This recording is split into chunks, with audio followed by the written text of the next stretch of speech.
Right now, a modern smartphone contains parts sourced from, 40 different countries? At least 40, yeah. Probably more. Right. And it's assembled in factories by workers who, frankly, could never actually afford to buy the device they are holding. Which is a pretty stark reality. It is. And, we are taught to call this the miracle of global trade. But what if this isn't a miracle of efficiency? What if it is simply a systemic bug, like a refined looting system optimized for what we call linear cost externalization? Right, and the source material we're analyzing today really forces us to look at this through the lens of circular capitalism, which argues that our current economic OS, our operating system, is suffering from critical resource stagnation. Exactly. So I'll be arguing the position that modern global trade is, it's essentially digitized colonialism. It just completely ignores the repair of the whole system, sucking up numerical wealth while pushing the actual survival costs onto the most vulnerable.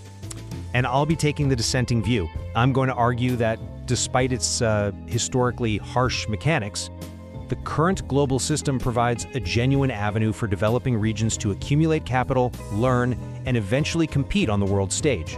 Well, to really understand this critique, we have to look at the history of trade, because it's basically a brilliant transition from shoplifting to bank robbery. Bank robbery, okay, that's a strong start. Think about it. Ancient trade was, it was like peaceful Pokemon card trading. I have these rare shells, you have those rare spices, let's swap. Sure, it was localized. Neither party was systematically degrading the other's environment. Exactly. But then the age of discovery happens, right?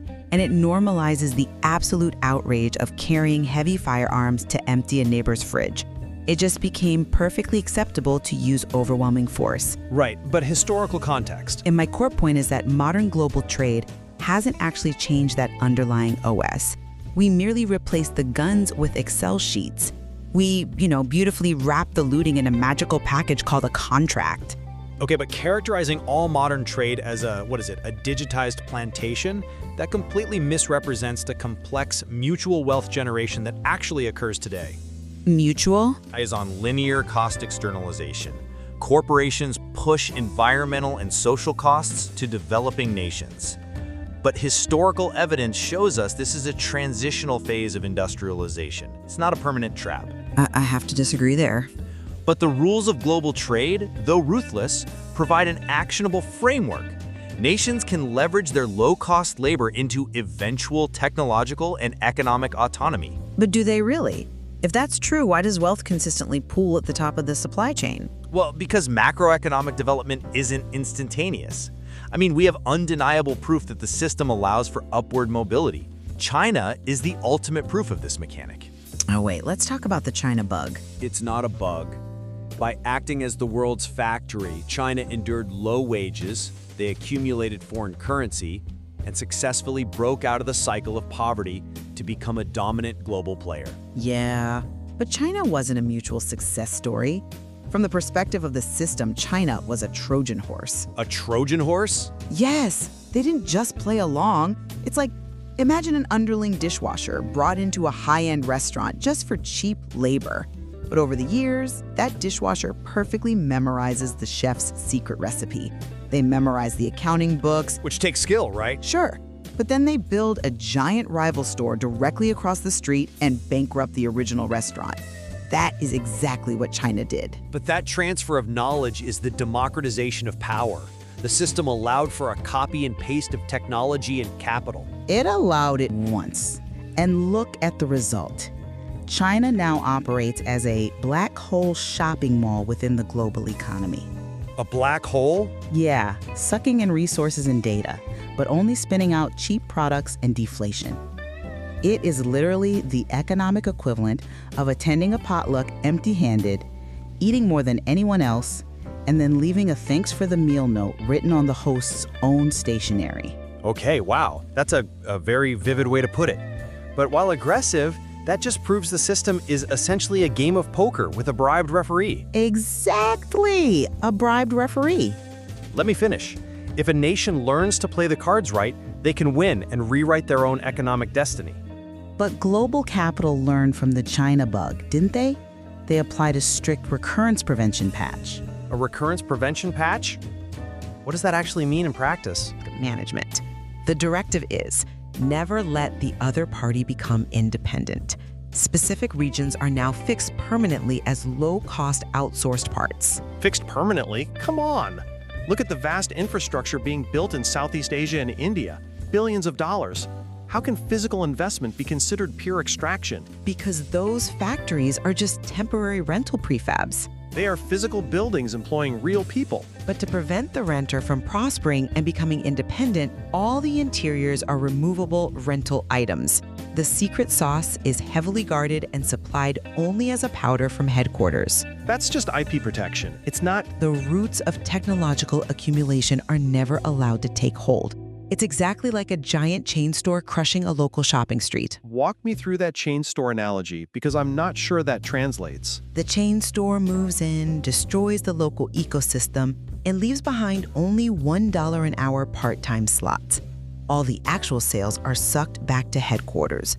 The margin to learn the funds and know how to start your own business is physically stolen by brutal shifts. I think that ignores the massive agency people have now.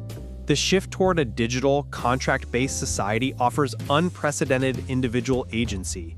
Workers are entering into mutual agreements, not physical bondage. Mutual agreements? I call it a contract to legally suck crops from a neighbor's field. Legally suck crops? Yes. It evolved from stealing with a shovel, to building walls, to now forcing a field use subscription. A field use subscription.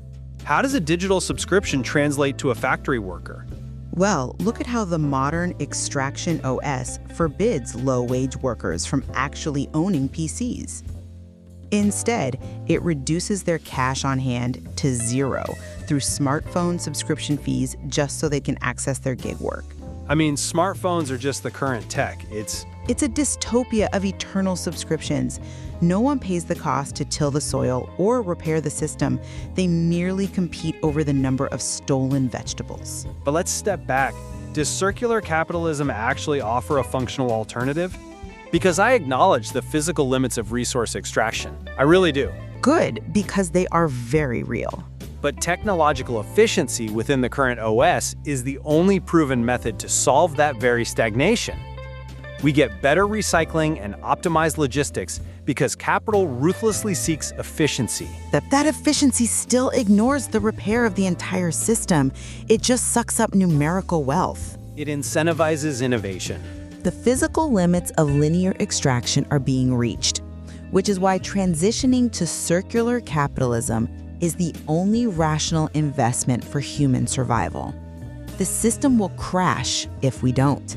Well, my conclusion is that while the current OS obviously exhibits brutal inefficiencies and, yes, it externalizes heavy costs, it remains the most powerful engine for global development we have. We should be refining the rules of the game rather than dismissing the whole global economy as a bank robbery. It's a profound tension, right? The drive for capital accumulation versus the physical limits of our planetary resources. Absolutely. It leaves us having to decide whether the global economy requires a total rewrite of its operating system or just better rules for the players. Thank you for joining us for the debate.